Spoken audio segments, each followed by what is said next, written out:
Hello, good morning, नमस्कार दोस्तों। उम्मीद है आप सभी लोग अच्छे होंगे, बहुत बढ़िया होंगे आप सभी लोग। आप सभी लोगों का हमारे यूट्यूब चैनल PTF एकेडमी में स्वागत है। बहुत बहुत अभिनंदन है आप सभी लोगों का। तो जैसा कि हम लोग करंट अफेयर्स में पढ़ रहे थे, अर्धवार्षिकांक 6 महीने का हम लोग करंट अफेयर्स देख रहे हैं। और ये जो है BPSC के लिए जितना आयोजित होने वाला जो परीक्षा है उसके लिए बहुत ही महत्वपूर्ण हो जाता है। तो चलिए हम लोग प्रारंभ करते हैं, हम लोग शुरुआत करते हैं, प्रश्नों के तरफ मूव करते हैं। तो आइए देखते हैं, पहला प्रश्न हो जाएगा। पहला प्रश्न है, अंतर्राष्ट्रीय सौर गठबंधन। बहुत इम्पोर्टेंट है, ऐसे सवाल पूछ ही जाते हैं अक्सर। अंतर्राष्ट्रीय सौर गठबंधन के संबंध में दिए गए कथनों में से कौन सा कथन सत्य नहीं है? पूछा जा रहा है कि कौन सा कथन सत्य नहीं है। हमेशा चर्चा में रहा है अंतर्राष्ट्रीय सौर गठबंधन। अंतर्राष्ट्रीय सौर गठबंधन में पूछा जा रहा है कि संबंध में बताइए, 4 ऑप्शन दिया हुआ है, कौन सा कथन है जो सत्य नहीं है, कथन गलत है, वो बताइए। ISA का उद्देश्य वैश्विक सौर ऊर्जा परिनियोजन को बढ़ावा देना है। ये उद्देश्य है, इसका मतलब इसका उद्देश्य सही है। दूसरा, ISA की स्थापना भारत और फ्रांस द्वारा संयुक्त रूप से किया गया था। भारत और फ्रांस के संयुक्त रूप से अंतर्राष्ट्रीय सौर गठबंधन का स्थापना हुआ था, यह भी सही है।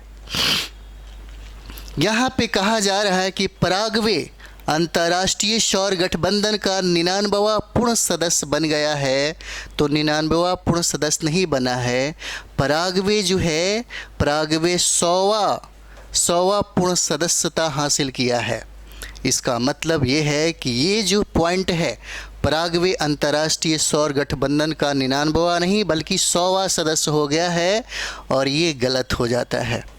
इसका मुख्यालय गुरुग्राम भारत में है, सही है। हरियाणा में पड़ेगा यह, हरियाणा में। यानी कि ऑप्शन में एक A, B और D सही है। पूछा जा रहा है कि इसमें कौन सा कथन सत्य नहीं है, गलत है। तो गलत इसका आंसर C हो जाएगा, आंसर इसका C हो जाएगा। चलिए हम लोग कुछ डिस्कशन में भी देखते चलेंगे। यही है, पराग्वे ने यहाँ पे पूर्ण रूप से 100वां सदस्यता ग्रहण किया है।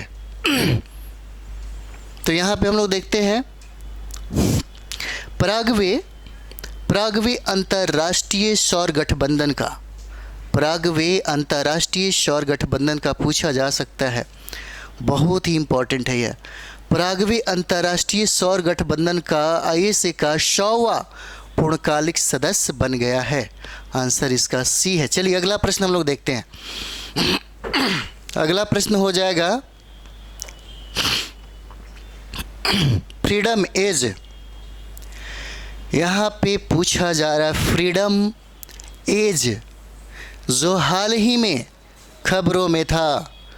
फ्रीडम एज जो हाल ही में खबरों में था, किन देशों के बीच एक बहु डोमेन अभ्यास है? किन देशों के बीच एक बहु डोमेन अभ्यास हो जाता है? 4 ऑप्शन दिए गए हैं, A, B, C, D। पूछा जा रहा फ्रीडम एज जो हाल ही में खबरों में छाया हुआ था। फ्रीडम एज जो हाल ही में खबरों में ये था।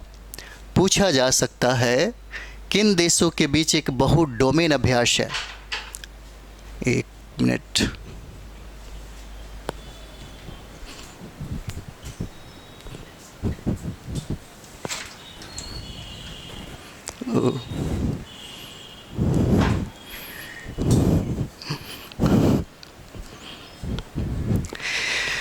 हाँ, तो ये प्रश्न जो है बहु डोमेन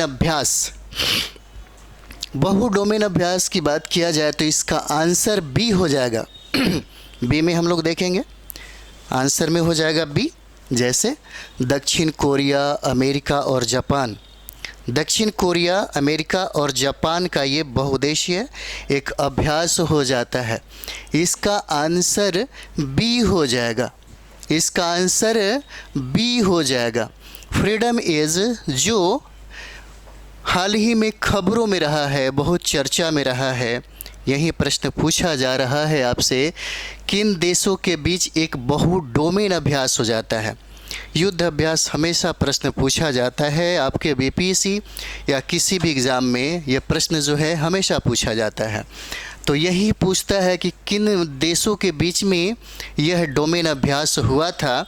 तो देश अक्सर पूछा जाता है, संस्करण तो आजकल पूछे नहीं जाते, लेकिन देश पूछा जा रहा है। इसीलिए दक्षिण कोरिया हो जाएगा, अमेरिका हो जाएगा और जापान के मध्य में यह अभ्यास किया गया था। तो आगे हम लोग बढ़ते हैं। इसी में भी बहुत सारी चीज़ें हैं, आप देख सकते हैं। 3 देशों के मध्य में हुआ, दक्षिण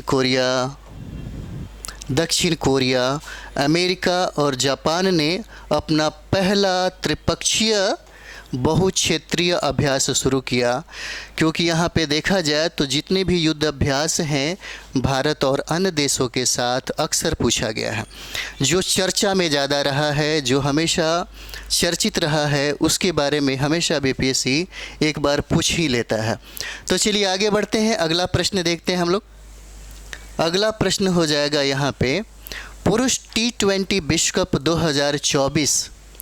2024 किस देश ने जीता है।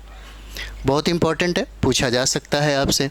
प्रश्न है, पुरुष T20 विश्व कप 2024 किस देश ने जीता है। ये इसलिए इम्पोर्टेंट है क्योंकि यह विजेता जो रहा वह भारत रहा है। भारत रहा, पुरुष T20 विश्व कप का विजेता भारत रहा। इसीलिए आपसे प्रश्न पूछा जा सकता है। जैसे हम लोग यहाँ पे देखेंगे, भारत ने पुरुष T20 विश्व कप 2024 का खिताब जीता। पूछा जा सकता है कि किसे हरा कर के यह खिताब इसने अपने नाम किया। तो फाइनल में दक्षिण अफ्रीका को 7 रन से हराकर जीत हासिल की। इसलिए ऑप्शन क्या हो जाएगा, ए सही है। और विराट कोहली को यहाँ पे मैन ऑफ द मैच का खिताब प्राप्त होता है। विराट कोहली को इसमें मैन ऑफ द मैच का खिताब प्राप्त होता है। इसने 59 गेंदों पर 76 रन बनाया। चलिए अगला प्रश्न हम लोग देखेंगे। अगला प्रश्न देखते हैं। अगला प्रश्न है, मनोज वाजपेयी की जीवनी के लेखक कौन है। हमेशा एक प्रश्न यहाँ से पूछा जाता है, हमेशा एक प्रश्न जो है पूछा जाता है। प्रश्न है मनोज वाजपेयी की जीवनी के लेखक कौन है। जीवनी के लेखक कौन है। तो यहाँ पे देखिए ऑप्शन 4 दिया हुआ है, A, B, C, D। Vishwadeep Ghosh हो जाएंगे, फैसल फारूकी हो जाएंगे, पीयूष पांडे हैं और बोरिया मजूमदार हो जाएंगे। प्रश्न पूछा जा रहा है कि मनोज वाजपेयी की जीवनी के लेखक कौन है। तो इसका आंसर सी हो जाएगा। पीयूष पांडे ने ही मनोज वाजपेयी की जीवनी लिखी। उनका नाम है पीयूष पांडे। पीयूष पांडे ने ही मनोज वाजपेयी की जीवनी लिखी और यही बुक है जो यहाँ पे लिखा गया है इनके बायोग्राफी में। ये देखिए मनोज वाजपेयी, हो सकता है ये प्रश्न जो है आपसे पूछा जा सके कि कौन सा बुक उन्होंने लिखा, कौन सी किताबें उन्होंने लिखी। तो मनोज वाजपेयी की जीवनी, Manoj Vajpayee the definition biography. ये लेखक हैं, पत्रकार हैं पीयूष पांडे। ये लेखक भी हैं, पत्रकार भी हैं पीयूष पांडे, और इन्हीं के द्वारा मनोज वाजपेयी की जीवनी लिखी गई है। चलिए अगला प्रश्न देखेंगे हम लोग। अगला प्रश्न है, यहाँ से पूछा ही जाएगा क्योंकि बहुत ही इम्पोर्टेंट है ये वाला। भारत के पूर्व उपराष्ट्रपति श्री एम वेंकैया नायडू के 75वें जन्मदिन के अवसर पर भारत के प्रधानमंत्री नरेंद्र मोदी ने किस पुस्तक का विमोचन किया। भारत के पूर्व उपराष्ट्रपति श्री एम वेंकैया नायडू के द्वारा जो 75वें जन्मदिन के अवसर पर भारत के प्रधानमंत्री नरेंद्र मोदी ने किस पुस्तक का विमोचन किया। तो ये पुस्तक जो है, जहाँ पे हम लोग देख रहे हैं ऑप्शन के रूप में 4 ऑप्शन जो है, वेंकैया नायडू सेवा में जीवन और भारत का उत्सव, भारत के 13वें उपराष्ट्रपति के रूप में श्री एम वेंकैया नायडू मिशन और संदेश, महानता श्री एम वेंकैया नायडू का जीवनी और यात्रा, ये तीनों का तीनों जो पुस्तक का विमोचन भारत के प्रधानमंत्री के द्वारा किया गया। इसीलिए उपरोक्त में से सभी आंसर, सभी ऑप्शन जो है ये सही हो जाएंगे। इसका मतलब क्या है? इसका मतलब है कि आंसर डी सही है। आंसर डी सही हो जाता है। चलिए, यही सारे किताबें हैं। चलिए आगे हम लोग बढ़ते हैं, थोड़ा सा इसमें भी कुछ चीज़ें हम लोग पढ़ लें।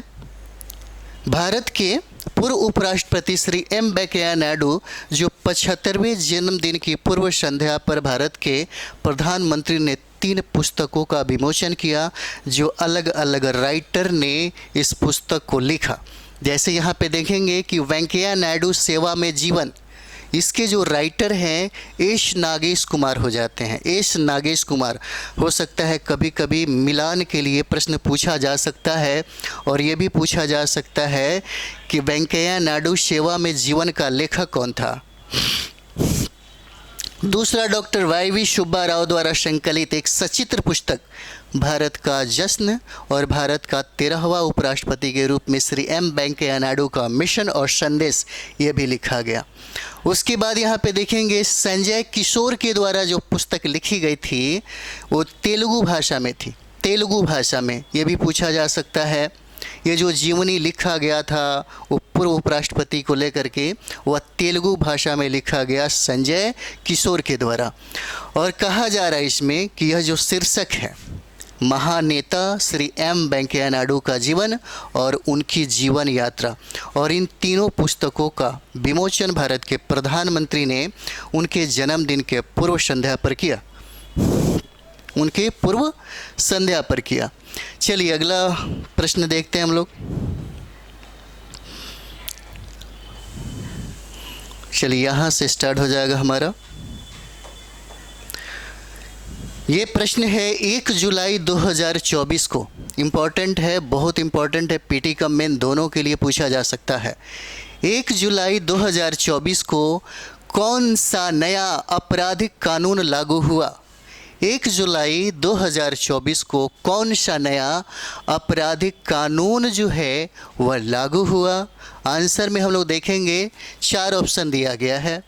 भारतीय न्याय संहिता ऑप्शन ए, ऑप्शन बी में भारतीय नागरिक सुरक्षा संहिता और भारतीय साक्षरता अधिनियम, और ऊपर से सभी, यानी कि तीनों जो आप देख रहे हैं ये आपराधिक कानून जो है ये 1 जुलाई 2024 को लागू हुआ। इसका मतलब है कि आंसर इसका डी हो जाएगा। उपरोक्त में से सभी कानून 1 जुलाई 2024 को नया जो आपराधिक कानून है यह लागू यहाँ पे होता है।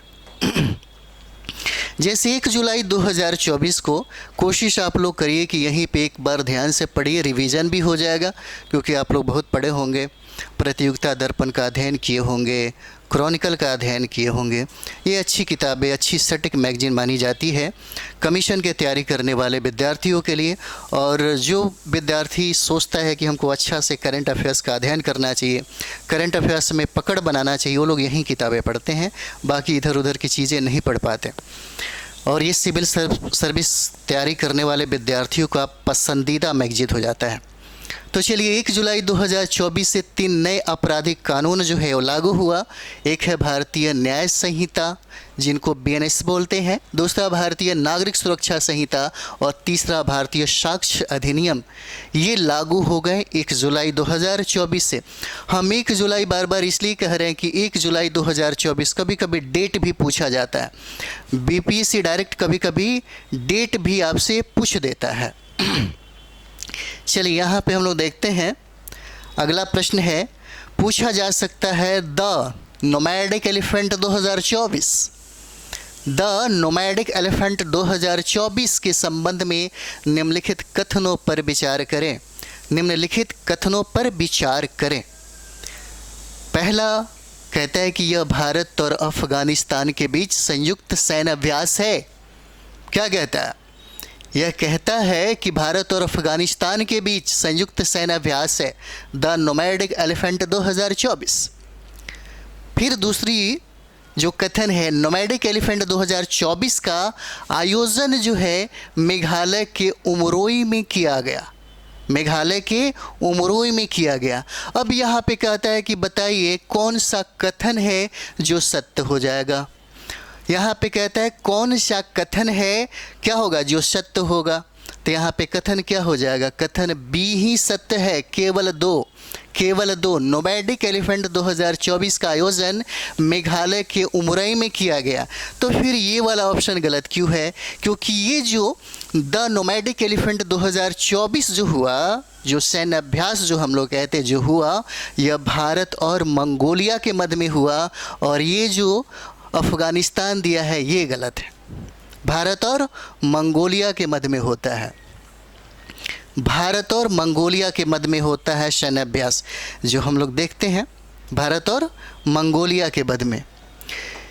चलिए यहाँ पे कहते हैं कि भारत और मंगोलिया की सेनाओं के बीच जो संयुक्त सैन्य अभ्यास हुआ जिसका नाम है नोमैडिक एलिफेंट, और नोमैडिक एलिफेंट 2024 का जो अभ्यास है यह 16वां संस्करण आयोजित किया गया। पूछा जा सकता है 16वां यह संस्करण का अभ्यास था। द नोमैडिक एलिफेंट 2024 जो है दो देशों के मध्य होता है, भारत और मंगोलिया। पूछा जाता है और यह जो आयोजन हुआ उमरोई में होता है, उमरोई में। और उमरोई कहाँ पे है? तो मेघालय में हो जाता है। उमरोई जो है यह मेघालय में है। चलिए अगला प्रश्न हम लोग देखते हैं। यहाँ पे अगला प्रश्न है अगला प्रश्न कहता है जुलाई 2024 में भारत के आदित्य L1 मिशन की महत्वपूर्ण उपलब्धि क्या है? महत्वपूर्ण उपलब्धि क्या हो जाता है? प्रश्न है जुलाई 2024 में भारत के आदित्य L1 मिशन की महत्वपूर्ण उपलब्धि पूछा जा रहा है कि महत्वपूर्ण उपलब्धि क्या है। इसमें 4 ऑप्शन ऑलरेडी दिए गए हैं। सूर्य पृथ्वी L1 बिंदु के चारों ओर अपनी पहली हैलो कक्षा पूरी करना। दूसरा, इसकी उपलब्धि की बात करें तो एक नई सौर वेधशाला का शुभारंभ हो जाएगा। तीसरा, सी पृथ्वी के चारों ओर एक चक्कर पूरा करना। और सूर्य पृथ्वी L1 बिंदु पर उतरना। इसमें कहता है कि क्या उपलब्धि रहा है, तो क्या उपलब्धि रहा है L1 का? तो यहाँ पे आंसर इसका ए हो जाएगा। सूर्य जो है पृथ्वी L1 बिंदु के चारों ओर अपनी पहली हैलो कक्षा पूरी करना, इसका क्या हो जाएगा? उद्देश्य भी हो जाएगा। इसलिए इसकी उपलब्धियाँ ए हो जाती है आदित्य L1 की। आदित्य L1 की उपलब्धियाँ जो है, इसलिए आंसर क्या हो जाएगा? ए हो जाएगा, जो यहाँ पे देखा जा सकता है। चलिए प्रश्न है हाल ही में, प्रश्न ही उसी का हम लोग थोड़ा डिस्कशन देख लेते हैं। हाल ही में भारत के पहले सौर मिशन आदित्य L1 अंतरिक्ष यान ने भारतीय अंतरिक्ष अनुसंधान संगठन इसरो के सूर्य पृथ्वी L1 बिंदु के चारों ओर अपनी पहली हैलो ऑर्बिट पूरी की। अतः विकल्प क्या हो जाएगा? विकल्प इसका ए हो जाता है। आंसर ए है। चलिए ये प्रश्न है आपके लिए बहुत इम्पोर्टेंट है। भारत ने किस देश के साथ, अगला प्रश्न हम लोग देखेंगे, भारत ने किस देश के साथ नई द्विपक्षीय व्यापार भुगतान प्रणाली की शुरुआत की है? इम्पोर्टेंट है आपके लिए। पूछा जा सकता है कि भारत ने हाल ही में किस देश के साथ नई द्विपक्षीय व्यापार भुगतान प्रणाली की शुरुआत की है, प्रारंभ की है। भारत ने किन देशों के साथ प्रारंभ किया? ऑप्शन में यहाँ पे 4 ऑप्शन दिख रहे हैं। नेपाल है, रशिया है, इंडोनेशिया है और म्यांमार है। इन 4 ऑप्शन में आंसर आपका डी हो जाएगा। म्यांमार के साथ भारत ने नई द्विपक्षीय व्यापार प्रणाली, जो भुगतान प्रणाली है, इसी को प्रारंभ किया भारत ने म्यांमार के साथ जुड़ करके। चलिए आगे हम लोग बढ़ते हैं। अगला प्रश्न, अगला प्रश्न है अभ्यास मैत्री के संबंध में। यहाँ पे पूछा जा सकता है अभ्यास मैत्री के संबंध में निम्नलिखित में से कौन सा कथन सत्य नहीं है। पूछा जा रहा है कौन सा कथन गलत है, ये प्रश्न पूछा जा रहा है। कौन सा कथन सत्य नहीं है, मतलब कथन गलत पूछा जा रहा है। अभ्यास मैत्री के संबंध में पूछा जा रहा है, अभ्यास मैत्री के संबंध में पूछा जा रहा है। इसमें 4 ऑप्शन दिए गए हैं। पहला, यह भारत थाईलैंड के बीच संयुक्त सैन्य अभ्यास है। इसका आयोजन पूछा जा रहा है कि भारत के असम में किया गया। उसके बाद पूछा जा रहा है कि इस अभ्यास का पहला संस्करण 2006 में आयोजित किया गया था। फिर कहता है इनमें से कोई भी नहीं। पूछा जा रहा है कि बताइए अभ्यास मैत्री के संबंध में गलत कथन का चुनाव कीजिए। तो गलत कथन का चुनाव यहाँ पे हम लोग अगर करते हैं तो आंसर क्या हो जाएगा, बी हो जाएगा।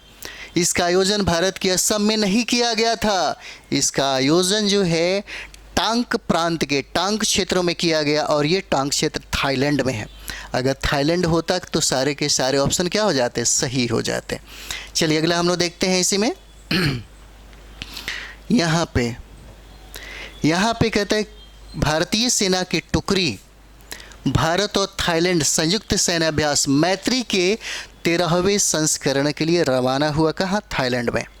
और यही कहता है कि फोर्ट वाचिरा प्राकरण टांग प्रांत में थाईलैंड में इसका आयोजन किया गया। चलिए अगला देखते हैं हम लोग, अगले प्रश्न की तरफ देखा जाए। हाल ही में नए हथियार प्रणाली स्कूल का उद्घाटन कहाँ किया गया।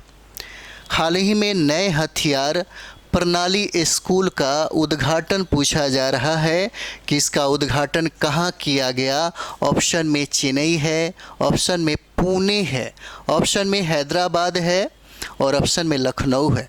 पूछा जा रहा है कि इसमें से बताइए नए हथियार प्रणाली स्कूल का उद्घाटन कहाँ किया गया। तो इसका उद्घाटन हम लोग देखेंगे तो उद्घाटन में आंसर सी हो जाएगा, हैदराबाद में इसका उद्घाटन होता है। इसका उद्घाटन हैदराबाद में होता है, इसलिए इसका आंसर क्या हो जाएगा, सी हो जाएगा। नए हथियार प्रणाली स्कूल का उद्घाटन हैदराबाद में होता है, हैदराबाद में। हाल ही में भारतीय वायुसेना प्रमुख air chief marshal V R. Chaudhari ने नव स्थापित हथियार प्रणाली स्कूल का उद्घाटन हैदराबाद में किया। इसका उद्घाटन जो है हैदराबाद में किया गया है। चलिए यहाँ पे हम लोग देखते हैं, अगला प्रश्न है एक नए सर्वेक्षण के अनुसार भारत की संपत्ति दर में अनुमानित गिरावट क्या है, ये पूछा जा रहा। अनुमानित गिरावट दर कितना है, 2011-12 के अनुसार ही देखा जा सकता है। तो यहाँ पे आंसर ए हो जाएगा, 21% से घट करके 8.5% हो गया है। 21% से घट करके 8.5% हो गया है। यहाँ पे देखते हैं कि एक नए सर्वेक्षण का अनुमान है कि भारत की गरीबी दर 2011-12 में 21% से घट करके 8.5% हो गया है। चलिए अगला हम लोग देखते हैं। यहाँ पे अगला प्रश्न है, किस भारतीय राज्य ने हाल ही में हिंदी में MBBS पाठ्यक्रम शुरू करने का निर्णय लिया है। और इसे तो रट जाना ही चाहिए, बहुत इम्पोर्टेंट है। ये जो सवाल है बहुत इम्पोर्टेंट है। पूछा जा रहा है कि किस भारत के राज्य ने हाल ही में हिंदी में MBBS पाठ्यक्रम जो है शुरू करने का निर्णय लिया है। यकीन है कि आप लोग बहुत इसका आंसर जो है 4 ऑप्शन जो दिया है इसका जवाब जानते होंगे। उत्तर प्रदेश, राजस्थान, बिहार और महाराष्ट्र। आंसर में हम लोग देखेंगे तो आंसर हो जाएगा सी। इसका आंसर क्या है, बिहार हो जाए। हो जाएगा। और बिहार ने ही हिंदी में MBBS पाठ्यक्रम शुरू करने का निर्णय लिया है। बिहार ने ही हिंदी भाषा में MBBS पाठ्यक्रम शुरू करने का निर्णय लिया है बिहार सरकार ने। एक अच्छी पहल है। हाल ही में बिहार सरकार ने अगले शैक्षणिक सत्र से छात्रों को हिंदी में MBBS पाठ्यक्रम प्रदान करने का निर्णय लिया, इसलिए आंसर क्या है? C हो जाता है। चलिए अगला प्रश्न हम लोग यहाँ पे देखेंगे, ये भी बहुत इम्पोर्टेंट है आपके लिए। बिहार से प्रश्न है और ये आपके बिहार में आयोजित होने वाले जितने भी एग्ज़ाम हैं इसके लिए बहुत इम्पोर्टेंट हो जाता है। बिहार के सीतामढ़ी में पूछा जा सकता है आपसे, बिहार के सीतामढ़ी में किस जैन तीर्थंकर की प्रतिमा स्थापित करने का निर्णय लिया गया है? बिहार के सीतामढ़ी में प्रश्न पूछा जा सकता है, बिहार के सीतामढ़ी में किस जैन तीर्थंकर की प्रतिमा स्थापित करने का निर्णय लिया गया है? यहाँ पे हम लोग देखेंगे तीर्थ भगवान आदिनाथ का, भगवान मल्लीनाथ का, भगवान नमीनाथ स्वामी का, और प्रश्न है इसके ऑप्शन में डी भी दिया गया है, ऊपर के सभी हो जाएंगे, है ना, ऊपर के क्या हो जाएंगे? सभी हो जाएंगे। तो यहाँ पे हम लोग देखेंगे इसका आंसर डी हो जाएगा। इसका आंसर डी हो जाएगा। तीनों जो तीर्थंकर का नाम जो देख रहे हैं, आदिनाथ, मल्लीनाथ और नमीनाथ, इन स्वामी की प्रतिमा बिहार के सीतामढ़ी में बनाने का निर्णय लिया गया है। सीतामढ़ी में देख सकते हैं। चलिए आगे बढ़ते हैं हम लोग। जन्म एवं तप कल्याण महोत्सव आषाढ़ कृष्ण दशमी को आयोजित किया गया था और स्थापित प्रतिमाएं तीर्थंकर भगवान आदिनाथ का, मल्लीनाथ का और कमल के साथ भगवान नमीनाथ स्वामी जो हैं, इनका सीतामढ़ी में प्रतिमा बनाई जाने का निर्णय लिया गया। चलिए अगला प्रश्न हम लोग देखते हैं। यहाँ पे अगला प्रश्न है बहुत ही इम्पोर्टेंट आपके लिए, बिहार के संदर्भ में ही है, बिहार से संबंधित ही है, इसलिए बहुत इम्पोर्टेंट हो जाता है। बिहार में मनरेगा योजना के तहत वृक्षारोपण की शुरुआत किस जिले से हुई है? पूछा जा सकता है कि बिहार में मनरेगा योजना के तहत वृक्षारोपण की शुरुआत किस जिले से हुई है? तो इसका आंसर में हम लोग 4 ऑप्शन देख रहे हैं। 4 ऑप्शन में समस्तीपुर है, औरंगाबाद है, गया हो जाएगा और दरभंगा हो जाएगा। इस ऑप्शन में आंसर जो है वह समस्तीपुर हो जाता है। समस्तीपुर से ही वृक्षारोपण की शुरुआत प्रारंभ हुआ है। समस्तीपुर जिला से ही वृक्षारोपण की शुरुआत हुआ है। इसका आंसर क्या हो जाएगा? ए हो जाता है। इसका आंसर ए हो जाएगा। बहुत सारे अभी प्रश्न है, हम लोग इसी तरीके से लगातार बने रहेंगे। तो चलिए हम लोग मिलते हैं अगले वीडियो में, और आप लोग एक बार ज़रूर अपने साथी संगियों के बीच में ज़रूर इसे शेयर करें, और हम लोग लगातार इसको जारी रखेंगे। थैंक यू वेरी मच आप सभी लोगों को।